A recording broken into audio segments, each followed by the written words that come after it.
Good morning to all of you. अज असी साडी पाठ पुस्तक काव्य यात्रा जमात 12वीं दे विचों असी पंजाबी विशा जो साडा है उहदे विचों असी अज साडी जो पहला चैप्टर हैगा वो असी पढ़न जा रहे हैं, जो कि कवितावां ने साडियां जिहड़ियां पहले चैप्टर दे विच भाई वीर सिंह जी द्वारा जिहड़ियां रचियां गईयां ने, तो उन्हां बारे असी जो अज इस विचार जिहड़ी करांगे उन्हां बारे असी पढ़ांगे। सब तो पहलां असी भाई वीर सिंह जी के जीवन बारे उन्हां दीयां जो रचनावां ने उन्हां बारे असी पढ़ांगे, जो उन्होंने अपना जिहड़ा कवितावां दे नाल की हैगा पंजाबी साहित्य दे विच अपणियां रचनावां नूं जिहड़ा दर्ज करवाया गा उन्हां बारे असी पढ़ांगे। सब तो पहलां तो असी भाई वीर सिंह जी के जीवन बारे जो उन्हां दा पढ़ांगे। सब तो पहलां जो भाई वीर सिंह जी नूं जिहड़ा आधुनिक पंजाबी जिहड़ा कवितावां दा जिहड़ा मोढी कहा गया गा, जिहड़ा कि उन्होंने की पंजाबी भाषा विच अपना साहित्य रचन करन दा जिहड़ा उद्यम जिहड़ा कीता, इस नूं की हैगा इन्हां ने अपना जिहड़ा दार्शनिक विचारां दी प्रगटावे लई भी जिहड़ा योग नहीं सी समझा जा रहा, पर कि उन्होंने जिहड़ा अपणियां कवितावां दा जिहड़ा आधुनिक पंजाबी कवितावां दे विच जिहड़ा अपना मुੱਢ बन्निया गा, तां जिहड़ा उन्हां दीयां सीगीआं जिहड़ा उस समय की सीगा भी किस्सा काव्य बिरतांतक काव्य लिखण दा जिहड़ा रिवाज सी उस समय, तां भाई वीर सिंह ने जिहड़ा जिहड़ियां निक्कियां कवितावां लिख के की इस जिहड़ा खड़ोत नूं जिहड़ा जो खड़ियां कवितावां सीगीआं जिहड़ियां उन्हां नूं जिहड़ा तोड़िया। तां जिहड़ा इन्हां दे जीवन बारे जिहड़ा आपां अगे पढ़ांगे, तां जिहड़ा इन्हां दा जन्म सी भाई वीर सिंह जी दा वो सीगा भी 5 दसंबर 1872 ईस्वी नूं जिहड़ा उन्हां दा जन्म सीगा डॉक्टर चरण सिंह जी दे जिहड़ा घर अंमृतसर विखे जिहड़ा होया सीगा। तां जिहड़ी उन्हां ने उस तो बाद जो अपनी अगे की पढ़ाई है जो उन्होंने 10वीं की परीक्षा सी 1891 में जिहड़ा उन्होंने जिला अंमृतसर विच जिहड़ा पहले दर्जे ते पास की सी, तां उन्होंने जिहड़ा जिहड़ी अपनी साहित्य रचन जिहड़ी कवितावां रचन की जिहड़ी गुणती सीगी वो भी अपने जिहड़े विरसे अपने परिवार तो जिहड़ा उन्होंने मिली सीगी, जिहड़ी पीढ़ी तो मिली सी उन्होंने, तां उन्हां नाल की हैगा इन्हां दे नाल कि उन्होंने अपना कवितावां जिहड़ा रचन का जिहड़ा दौर जिहड़ा शुरू कर लिया सीगा अपने परिवार तो ही। तां जिहड़ा इन्हां पंजाबी तो इलावा जिहड़ियां कुछ होर भाषावां सीगियां जिवें संस्कृत ब्रिज भाषा जिहड़ी उर्दू फारसी अंग्रेजी का भी चंगा ज्ञान रखते सीगे भाई वीर सिंह जी। तां जिहड़ा इन्हां भाषावां दा जिहड़ा ज्ञान रखण दे बावजूद की हैगा उन्हां नूं जिहड़ा पंजाब यूनीवर्सिटी ने जिहड़ा जिहड़ी विद्वता ते पंजाबी साहित्य विच जिहड़ा पाए योगदान जिहड़ा सामने रख के उन्होंने जिहड़ा भाई वीर सिंह जी नूं 1949 विच जिहड़ा डॉक्टर ऑफ ओरीएंटल लैंगुएज की जिहड़ी ऑनररी डिग्री जिहड़ी प्रदान की सीगी। तां उन्हां दीयां जिहड़ियां कुछ रचनावां भी सीगियां जिहड़ियां मुख रचनावां सीगियां जिहड़ियां उन्हां दियां जिवें लहरां दे हार मटक हलारे बिजलियां दे हार प्रीत बाणा कम दी कलाई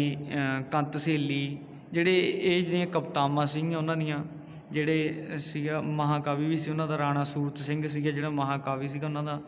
तां जिहड़ा इन्हां दी रचना जिहड़ी मेरे साईयां नूं जिहड़ा 1954 विच की हैगा भारती साहित्य अकादमी वल्लों जिहड़ा इनाम जिहड़ा दित्ता गया सीगा। तां इसे तरह की है कि भारत सरकार ने उन्हां नूं 1956 विच जिहड़ा पद्म भूषण नाल भी जिहड़ा सम्मानित जिहड़ा कीता गया सीगा। तां जिहड़ियां उन्हां दीयां जिहड़ियां मुख कवितावां सीगियां जिहड़ा वो अध्यात्मवाद आत्मा परमात्मा जीव जगत के आपसी संबंध बारे जिहड़ियां कवितावां जिहड़ियां उन्हां दीयां मुख सीगियां। तां जिहड़ा कुदरत दे प्यार सीगा उन्हां नूं कुदरत दे प्रति जिहड़ा प्यार सी उन्हां दे प्रति जिहड़ा उन्हां ने अपणियां जिहड़ियां कवितावां जिहड़ियां रचियां, तां जिहड़ियां उन्हां विचों जिहड़ा कुछ कवितावां दे विचों आज़ादी की जो तांघ सी वो भी अनुभव जिहड़ी हुंदी रही। तां जिहड़े भाई वीर सिंह दा जिहड़ा ये अपना जीवन सी जो उन्हां दा जीवन काल सी जो उन्हां दा ये इस तरह सी। तां अगे असीं पढ़ांगे जो उन्हां दीयां साडी पाठ पुस्तक दे विच जो उन्हां दीयां कवितावां जिहड़ियां दर्ज ने असीं उन्हां बारे अज पढ़ांगे। सब तो पहली जिहड़ी कविता गी साडी उन्हां दा जो काल सीगा 1872 तो 1958 तक सी। तां जिहड़ी सब तो पहली कविता जिहड़ी साडी वो है कम दी कलाई। जो कम दी कलाई जिहड़ी हैगी वो साडी पाठ पुस्तक जिहड़ी काव्य जिहड़ी हैगी काव्य रंग दे विच जिहड़े काव्य यात्रा दे विच जिहड़ी साडी पाठ पुस्तक दे विच दर्ज हैगी सब तो पहली जिहड़ी कविता गी तां वो कम दी कलाई आ। सुपने विच तुसीं मिले असानूं असां धांगल वकड़ी पाई निरा नूर तुसीं हत्थ ना आए साडी कंबदी रही कलाई धां चरनां ते सीस नवाया साडे मत्थे शो ना पाई असी उच्चे असी नी ਤੁਸੀਂ ਉੱਚੇ ਅਸੀਂ ਨੀਵੇਂ ਸਾਂ, ਸਾਡੀ ਪੇਸ਼ ਨਾ ਗਈਆਂ ਕਾਈ। ਜਿਹੜਾ ਉਹਨਾਂ ਦੀ ਕਵਿਤਾ ਸੀ, ਜੋ ਸਾਡੀ ਕੰਮ ਦੀ ਕਲਾਈ ਦੇ ਵਿੱਚੋਂ ਜਿਹੜੀ ਪਹਿਲਾ ਜਿਹੜਾ ਸੀ ਪਹਿਰਾ ਅਸੀਂ ਪੜ੍ਹਿਆ ਗਾ, ਤਾਂ ਉਹਦੇ ਵਿੱਚ ਜਿਹੜੇ ਉਹਨਾਂ ਨੇ ਜਿਹੜਾ ਪ੍ਰਸੰਗ ਜਿਹੜਾ ਉਹਨਾਂ ਨੇ ਪੇਸ਼ ਆਪਣਾ ਪ੍ਰਸੰਗ ਤੋਂ ਜੋ ਵਿਆਖਿਆ ਜੋ ਉਹਨਾਂ ਦੀ ਉਹ ਹੈਗੀ। ਸਭ ਤੋਂ ਪਹਿਲਾਂ ਜਿਹੜਾ ਅਸੀਂ ਇਹਨਾਂ ਸਤਰਾਂ ਬਾਰੇ ਜੋ ਅਸੀਂ ਪ੍ਰਸੰਗ ਜੋ ਅਸੀਂ ਪੜ੍ਹਾਂਗੇ, ਅਸੀਂ ਪ੍ਰਸੰਗ ਕਰਾਂਗੇ ਇਹਦਾ ਕਿਵੇਂ ਆਗਾ। ਜਿਹੜੀ ਸਭ ਤੋਂ ਪਹਿਲਾਂ ਸਾਨੂੰ ਜ਼ਰੂਰਤ ਹੈ ਇਸ ਦੀ ਲਿਖਣ ਦੀ ਵੀ ਇਹ ਜਿਹੜੀ ਸਾਡੀਆਂ ਕਾਵਿ ਸਤਰਾਂ ਨੇ ਜਿਹੜੀਆਂ, ਇਹ ਕਾਵਿ ਯਾਤਰਾ ਪਾਠ ਪੁਸਤਕ ਜਿਹੜੀਆਂ ਵਿੱਚ ਭਾਈ ਵੀਰ ਸਿੰਘ ਜੀ ਦੁਆਰਾ ਜਿਹੜੀ ਕੰਮ ਦੀ ਕਲਾਈ ਦੇ ਵਿੱਚੋਂ ਲਈਆਂ ਗਈਆਂ ਨੇ। ਇਹਨਾਂ ਕਵਿਤਾਵਾਂ ਨੇ ਜਿਹੜਾ ਕਵੀ ਨੇ ਸੁਪਨੇ ਵਿੱਚ ਜਿਹੜਾ ਪਰਮਾਤਮਾ ਦਾ ਮਿਲਾਪ ਦਾ ਜਿਹੜਾ ਵਿਸਮਾਦੀ ਅਤੇ ਅਦਭੁਤ ਜਿਹੜਾ ਅਨੁਭਵ ਜਿਹੜਾ ਬਿਆਨ ਕੀਤਾ ਗਾ। ਉਹਦੇ ਕੀ ਆ ਵੀ ਸਾਰੀ ਕਵਿਤਾ ਵਿੱਚ ਜਿਹੜਾ ਸੁਪਨੇ ਦਾ ਵਾਤਾਵਰਨ ਜਿਹੜਾ ਸਿਰਜਿਆ ਗਿਆ ਗਾ। ਤਾਂ ਇਹਨਾਂ ਸਤਰਾਂ ਦੇ ਆਰੰਭਕ ਜਿਹੜੇ ਸਤਰਾਂ ਨੇ, ਇਹਨਾਂ ਵਿੱਚ ਜਿਹੜਾ ਪਤਾ ਲੱਗਦਾ ਕਿ ਵੀ ਸੁਪਨੇ ਵਿੱਚ ਕਵੀ ਨੇ ਜਿਹੜਾ ਕੇਵਲ ਜਿਹੜਾ ਪਰਮਾਤਮਾ ਦਾ ਦੀਦਾਰ ਹੀ ਹੁੰਦਾ ਰਿਹਾ ਗਾ, ਜਿਹੜਾ ਕੀ ਆ ਉਹਨੇ ਪ੍ਰਾਪਤੀ ਨਹੀਂ ਹੋਈ। ਤਾਂ ਇਹਨਾਂ ਸਤਰਾਂ ਦੇ ਵਿੱਚ ਜਿਹੜਾ ਪ੍ਰਸੰਗ ਤੁਸੀਂ ਲਿਖ ਸਕਦੇ ਹੋ। ਉਸ ਤੋਂ ਬਾਅਦ ਜਿਹੜੀ ਇਸ ਦੀ ਭਾਈ ਵੀਰ ਸਿੰਘ ਨੇ ਜੋ ਕਵੀ ਆ, ਜੋ ਉਹਨਾਂ ਦੀ ਜਿਹੜੀ ਵਿਆਖਿਆ ਹੈਗੀ, ਤਾਂ ਵਿਆਖਿਆ ਦੇ ਵਿੱਚ ਕੀ ਹੈਗਾ ਵੀ ਵਿਆਖਿਆ ਦੇ ਵਿੱਚ ਹੈਗਾ ਗਾ ਵੀ ਜਿਹੜੇ ਕਵੀ ਆ, ਜਿਹੜੇ ਭਾਈ ਸਾਹਿਬ ਜਿਹੜੇ ਲਿਖਦੇ ਰਹੇ ਨੇ ਵੀ ਉਹ ਕੀ ਹੈਗੇ, ਪਿਆਰੇ ਪ੍ਰੀਤਮ ਪ੍ਰਭੂ ਜਿਹੜੇ ਬਾਰੇ ਜਿਹੜਾ ਹੈਗਾ ਗਾ, ਜਦੋਂ ਵੀ ਤੁਸੀਂ ਸਾਨੂੰ ਜਿਹੜਾ ਸੁਪਨੇ ਵਿੱਚ ਗਿਆ ਮਿਲੇ ਤਾਂ ਕੀ ਆ ਮੈਂ ਜਿਹੜਾ ਤੁਰੰਤ ਦੌੜ ਕੇ ਜਿਹੜਾ ਤੁਹਾਡੇ ਕੋਲ ਗਲ ਬਾਹਾਂ ਪਾਉਣ ਦੇ ਬਾਰੇ ਜਿਹੜਾ ਗਲ ਬੱਕੜੀ ਪਾਉਣ ਦੀ ਜਿਹੜੀ ਕੋਸ਼ਿਸ਼ ਕੀਤੀ, ਪਰ ਕੀ ਹੈਗਾ ਮੇਰੀਆਂ ਬਾਹਾਂ ਵਿੱਚ ਜਿਹੜਾ ਕੁਝ ਨਾ ਜਿਹੜਾ ਆ ਸਕਿਆ, ਕਿਉਂਕਿ ਤੁਹਾਡੀ ਜੋ ਹੋਂਦ ਹੈ, ਜੋ ਤੇਜ਼ ਚਮਕਦਾਰ ਰੌਸ਼ਨੀ ਹੈਗੀ ਦੇ ਰੂਪ ਵਿੱਚ ਸੀ, ਜਿਸ ਨੂੰ ਗਲਵੱਕੜੀ ਵਿੱਚ ਨਹੀਂ ਲਿਆ ਜਾ ਸਕਦਾ ਸੀਗਾ। ਜਿਹੜਾ ਇੱਕ ਕਵੀ ਹੈ ਜੋ ਆਪਣੇ ਵਿਚਾਰ ਨੇ ਜਿਹੜੇ ਆਪਣੀ ਦੱਸ ਰਿਹਾ ਹੈਗਾ, ਜੋ ਆਪਣਾ ਦਰਦ ਹੈ ਉਹ ਦੱਸ ਰਿਹਾ ਹੈਗਾ। ਇਸ ਲਈ ਕੀ ਹੈਗਾ ਵੀ ਮੇਰੀਆਂ ਬਾਹਾਂ ਜਿਹੜੀਆਂ ਕੰਮ ਦੀਆਂ ਜਿਹੜੀਆਂ ਰਹਿ ਗਈਆਂ, ਪਰ ਕੀ ਆ ਮੇਰੇ ਤੁਸੀਂ ਹੱਥ ਨਾ ਆ ਸਕੇ। ਤਾਂ ਜਿਹੜਾ ਸਤਰਾਂ ਦੇ ਵਿੱਚ ਉਹਨਾਂ ਨੇ ਕਿਹਾ ਹੈਗਾ, ਪਰ ਕੀ ਹੈਗਾ ਜਿਹੜਾ ਮੈਂ ਫਿਰ ਕੀ ਹੈਗਾ ਵੀ ਮੈਂ ਦੌੜ ਕੇ ਤੁਹਾਡੇ ਵੱਲ ਆਇਆ ਅਤੇ ਮੈਂ ਜਿਹੜਾ ਆਪਣਾ ਸ਼ੀਸ਼ ਸੀਗਾ, ਜਿਹੜਾ ਉਹ ਆਪਣਾ ਸਿਰ ਸੀਗਾ, ਜਿਹੜਾ ਮੈਂ ਤੁਹਾਡੇ ਕਦਮਾਂ ਵਿੱਚ ਰੱਖਣ ਦੀ ਜਿਹੜੀ ਝੁਕਾਇਆ ਕੋਸ਼ਿਸ਼ ਕੀਤੀ, ਪਰ ਕੀ ਹੈਗਾ ਮੇਰੇ ਮੱਥੇ ਨੂੰ ਵੀ ਜਿਹੜਾ ਤੁਹਾਡੇ ਜਿਹੜੀ ਚਰਨਾਂ ਦੀ ਛੋਹ ਜਿਹੜੀ ਪ੍ਰਾਪਤੀ ਹੋ ਨਹੀਂ ਸਕੀ। ਉਹ ਤਾਂ ਜਿਹੜੇ ਉਹ ਕਵੀ ਆ ਜਿਹੜੇ ਲਿਖ ਰਹੇ ਆ ਵੀ ਮੈਂ ਤੁਹਾਡੇ ਵੱਲ ਜਿਹੜਾ ਦੌੜ ਕੇ ਆਇਆ ਅਤੇ ਮੈਂ ਆਪਣਾ ਸੀਸ ਆ, ਜੋ ਆਪਣਾ ਸਿਰ ਆ, ਤੁਹਾਡੇ ਕਦਮਾਂ ਦੇ ਵਿੱਚ ਰੱਖਣ ਦੀ ਕੋਸ਼ਿਸ਼ ਕੀਤੀ, ਪਰ ਉਹ ਕੀ ਹੈਗਾ ਜਿਹੜੇ ਤੁਸੀਂ ਮੇਰੇ ਤੋਂ ਜਿਹੜੀ ਮੈਂ ਤੁਹਾਡੇ ਛੋਹ ਨੂੰ ਵੀ ਨਹੀਂ ਪ੍ਰਾਪਤ ਕਰ ਸਕਿਆ, ਮੈਂ ਤੁਹਾਨੂੰ ਛੂਹ ਵੀ ਨਹੀਂ ਸਕਿਆ ਗਾ। ਤਾਂ ਜਿਹੜਾ ਉਹਨਾਂ ਦਾ ਕਹਿਣਾ ਗਾ ਜਿਹੜਾ, ਪਰ ਕੀ ਹੈਗਾ ਵੀ ਮੈਂ ਜਿਹੜਾ ਮੈਂ ਦੌੜਦਾ ਜਿਹੜਾ ਤੁਹਾਡੇ ਤੱਕ ਉੱਪੜਨ ਦੀ ਜਿਹੜੀ ਕੋਸ਼ਿਸ਼ ਕੀਤੀ, ਪਰ ਕੀ ਹੈਗਾ ਤੁਸੀਂ ਜਿਹੜਾ ਬਹੁਤ ਉੱਚੇ ਹੋ ਚੁੱਕੇ ਸੀਗੇ ਤੁਸੀਂ, ਪਰ ਕੀ ਆ ਵੀ ਮੈਂ ਜਿਹੜਾ ਬਹੁਤ ਨੀਵਾਂ ਸੀਗਾ। ਭਾਵ ਕੀ ਆ ਪਰਮਾਤਮਾ ਜਿਹੜੇ ਬੇਅੰਤ ਗੁਣਾਂ ਦਾ ਜੋ ਮਾਲਕ ਆ, ਤਾਂ ਜਿਹੜੀ ਜੀਵ ਜਿਹੜਾ ਤੁੱਛ ਜੀਵ ਹੈਗਾ ਗਾ, ਤੁੱਛ ਜਿਹੀ ਬੁੱਧੀ ਵਾਲਾ ਜਿਹੜਾ ਜੀਵ ਹੈਗਾ ਉਹ ਹੈਗਾ ਮੈਂ। ਤਾਂ ਇਸ ਲਈ ਕੀ ਹੈ ਪਰਮਾਤਮਾ ਤੱਕ ਜਿਹੜਾ ਪਹੁੰਚਣਾ, ਜਿਹੜਾ ਉਸ ਨੂੰ ਕੀ ਹੈਗਾ ਪ੍ਰਾਪਤ ਕਰਨਾ, ਜਿਹੜਾ ਉਹਨਾਂ ਦੀ ਛੋਹ ਨੂੰ ਜਿਹੜਾ ਪ੍ਰਾਪਤ ਕਰਨਾ, ਉਹਨਾਂ ਨੂੰ ਨੇੜਤਾ ਤੋਂ ਪ੍ਰਾਪਤ ਕਰਨੀ, ਬਹੁਤ ਜਿਹੜਾ ਕਠਿਨਾਈ ਦਾ ਜੋ ਕੰਮ ਆ ਉਹ ਆ। ਪਰ ਜਿਹੜੇ ਉਸਦੇ ਰੰਗ ਨੇ ਜਿਹੜੇ ਉਹਨਾਂ ਵਿੱਚ ਜਿਹੜਾ ਰੰਗਿਆ ਹੋਇਆ ਗਾ, ਜਿਹੜਾ ਮੈਂ ਉਹਨਾਂ ਦੇ ਰੰਗ ਵਿੱਚ ਜੋ ਮੈਨੂੰ ਉਹਨਾਂ ਨੇ ਸਵੀਕਾਰ ਕਰਵਾਇਆ, ਮੈਂ ਉਹ ਚੀਜ਼ ਨੂੰ ਜਿਹੜਾ ਸਵੀਕਾਰ ਕਰਨਾ ਚਾਹ ਰਿਹਾ ਗਾ। ਪਰ ਕੀ ਹੈਗਾ ਅਤੇ ਇਹ ਜਿਹੜਾ ਇੱਕ ਕਵੀ ਆ ਉਹ ਜਿਹੜਾ ਪਰਮਾਤਮਾ ਦੀ ਪਛਾਣ, ਉਹਨਾਂ ਦੀ ਛੋਹ ਨੂੰ ਜੋ ਪ੍ਰਗਟ ਕਰਨ ਦੀ ਜੋ ਕੋਸ਼ਿਸ਼ ਕਰ ਰਿਹਾ ਗਾ, ਪਰ ਉਹ ਕੀ ਹੈਗਾ ਉਹ ਕਿਤੇ ਵੀ ਜਿਹੜਾ ਉਹਨਾਂ ਨੂੰ ਨਜ਼ਰ ਨਹੀਂ ਆ ਰਿਹਾ। ਤਾਂ ਇਹ ਜਿਹੜਾ ਕਵੀ ਆ ਜੋ ਆਪਣੀਆਂ ਸਤਰਾਂ ਦੇ ਵਿੱਚ ਆਪਣਾ ਜਿਹੜਾ ਦੁੱਖ ਦਰਦ ਜਿਹੜਾ ਪੇਸ਼ ਕਰ ਰਿਹਾ ਗਾ। ਤਾਂ ਇਹ ਸਾਡੀ ਜਿਹੜੀ ਪਹਿਲੀ ਜੋ ਸਾਡਾ ਪੈਰਾਗ੍ਰਾਫ ਸੀ ਉਸ ਦੀ ਜਿਹੜੇ ਪ੍ਰਸੰਗ ਔਰ ਵਿਆਖਿਆ, ਜੋ ਸਾਡਾ ਹੈਗਾ ਗਾ ਸੈਕੰਡ ਜਿਹੜਾ ਸਾਡਾ ਜਿਹੜਾ ਪੈਰਾਗ੍ਰਾਫ ਆ। ਫਿਰ ਲੜ ਫੜਨੇ ਨੂੰ ਉੱਠ ਦੌੜੇ, ਪਰ ਲੜ ਉਹ ਬਿਜਲੀ ਲਹਿਰਾਂ,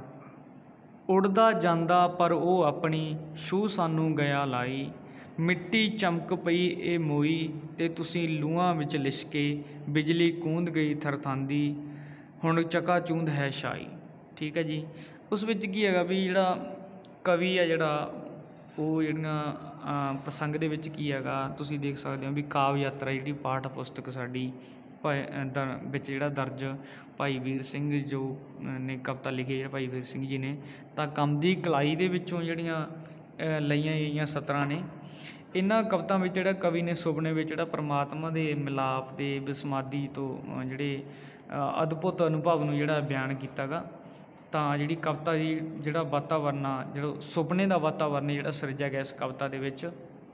ਕਵੀ ਨੇ ਜਿਹੜਾ ਪ੍ਰੀਤਮ ਪਿਆਰੇ ਪਰਮਾਤਮਾ ਦੇ ਜਿਹੜਾ ਲੜ ਫੜਨ ਦੀ ਜਿਹੜੀ ਕੋਸ਼ਿਸ਼ ਕੀਤੀ ਹੈਗੀ। ਤਾਂ ਜਿਹੜਾ ਪਰਖੀ ਉਸ ਤੋਂ ਬਾਅਦ ਕੀ ਆ ਉਹ ਅਨੋਖੇ ਅਹਿਸਾਸ ਦਾ ਜੋ ਵਰਣਨ ਕੀਤਾ ਗਿਆ ਹੈਗਾ ਇਸ ਕਵਿਤਾ ਵਿੱਚ। ਤਾਂ ਇਹਨਾਂ ਦੇ ਵਿੱਚ ਜਿਹੜਾ ਪ੍ਰਸੰਗ ਹੈਗਾ, ਪ੍ਰਸੰਗ ਦੇ ਵਿੱਚ ਉਸ ਤੋਂ ਬਾਅਦ ਕੀ ਹੈਗਾ, ਉਸ ਤੋਂ ਬਾਅਦ ਜਿਹੜਾ ਸਾਡੀ ਜਿਹੜੀ ਵਿਆਖਿਆ ਹੈਗੀ ਇਸ ਪਹਿਰੇ ਦੀ, ਤਾਂ ਉਹ ਕੀ ਹੈ ਵੀ ਜਿਹੜੇ ਕਵੀ ਹੈਗੇ ਸਾਡੇ ਉਹ ਲਿਖਦੇ ਨੇ ਵੀ ਇਹਦੇ ਵਿੱਚ ਵੀ ਜਿਹੜਾ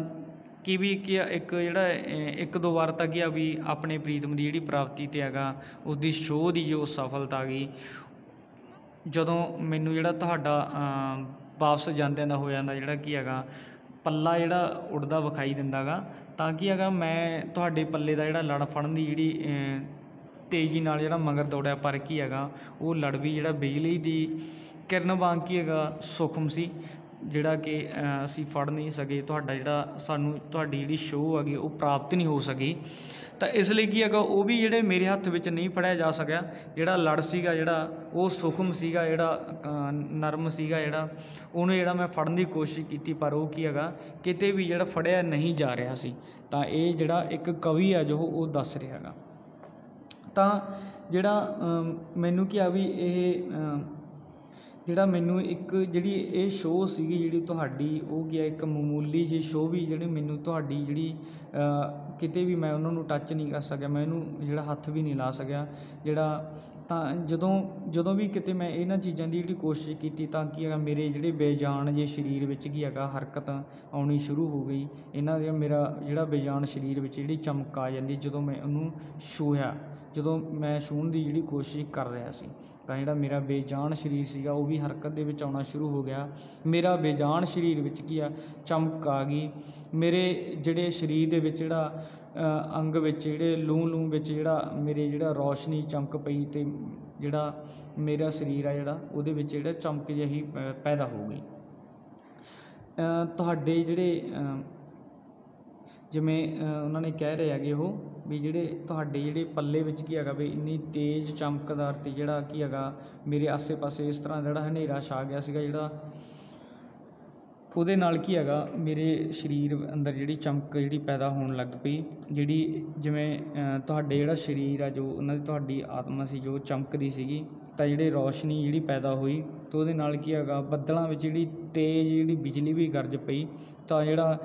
ਬਿਜਲੀ ਚਮਕਣ ਨਾਲ ਕੀ ਅੱਗੇ ਸਾਰੇ ਪਾਸੇ ਜਿਹੜੀ ਗਰਜ ਜਿਹੀ ਛਾ ਗਈ, ਚਮਕ ਜਿਹੜੀ ਛਾ ਗਈ, ਤਾਂ ਉਹਦੇ ਨਾਲ ਕੀ ਆ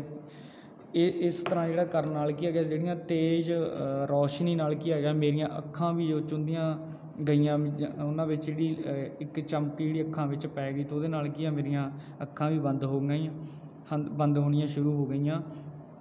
ਤਾਂ ਜਿਹੜੇ ਸਾਰੇ ਪਾਸੇ ਕੀ ਹੈਗਾ ਮੈਨੂੰ ਇਸ ਤਰ੍ਹਾਂ ਮਹਿਸੂਸ ਹੋਣ ਲੱਗ ਪਿਆ ਜਿਵੇਂ ਸਾਰੇ ਪਾਸੇ ਜੋ ਹਨੇਰਾ ਜਿਹੜਾ ਛਾ ਗਿਆ। ਤਾਂ ਇਹਨਾਂ ਜਿਵੇਂ ਤੇਜ਼ ਰੌਸ਼ਨੀ ਨਾਲ ਕੀ ਆ ਚਾਰੇ ਪਾਸੇ ਜਿਹੜਾ ਹਨੇਰਾ ਜਿਹੜਾ ਮੇਰੀਆਂ ਅੱਖਾਂ ਵਿੱਚ ਪਿਆ, ਤਾਂ ਉਹਦੇ ਨਾਲ ਕੀ ਮੇਰਾ ਅੱਖਾਂ ਵੀ ਜਿਹੜੀਆਂ ਬੰਦ ਹੋ ਗਈਆਂ, ਅਤੇ ਉਹ ਜਿਹੜਾ